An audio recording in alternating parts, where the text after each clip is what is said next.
In the knowledge that their journey ended not in the cold waters of the Potomac, but in the warm embrace of a loving God. We do not know what led to this crash, but we have some very strong opinions and ideas, and I think we'll probably state those opinions now. Because over the years I've watched as things like this happen, and they say, well, we're always investigating, and then the investigation 3 years later, they announce it. We think we have some pretty good ideas.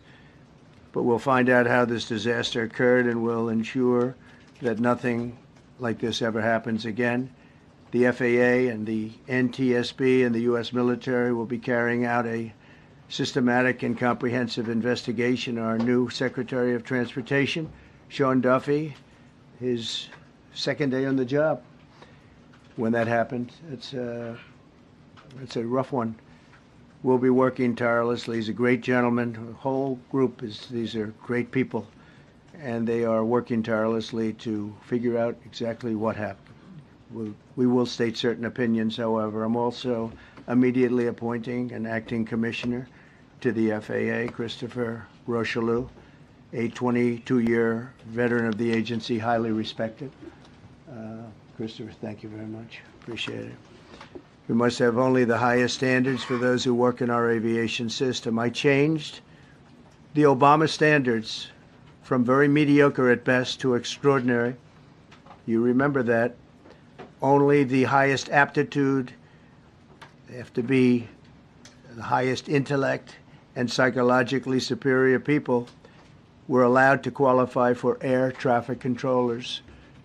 That was not so prior to getting there. When I arrived in 2016, I made that change very early on because I always felt this was a job that, and other jobs too, but this was a job that had to be superior intelligence, and we didn't really have that, and we had it. And then when I left office and Biden took over, he changed them back to lower than ever before.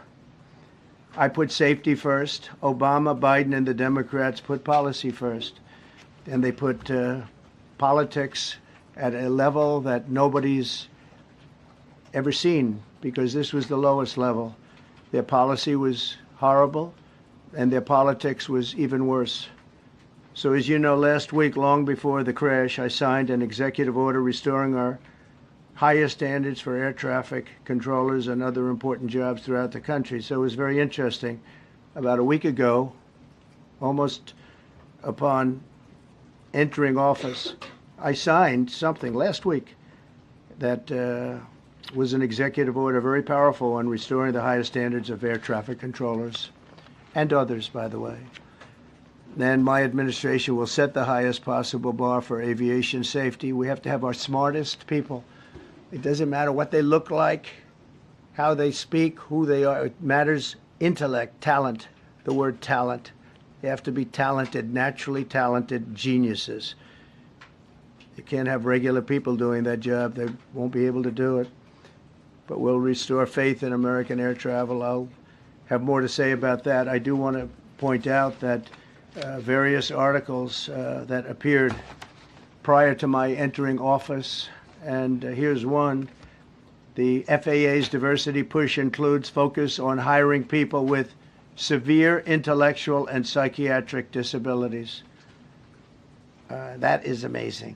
And then it says FAA says people with severe disabilities are most underrepresented segment of the workforce, and they want them in, and they want them, they can be air traffic controllers. I don't think so. This was on January 14th, so that was a week before I entered office. They put a big push to put diversity into the FAA's program.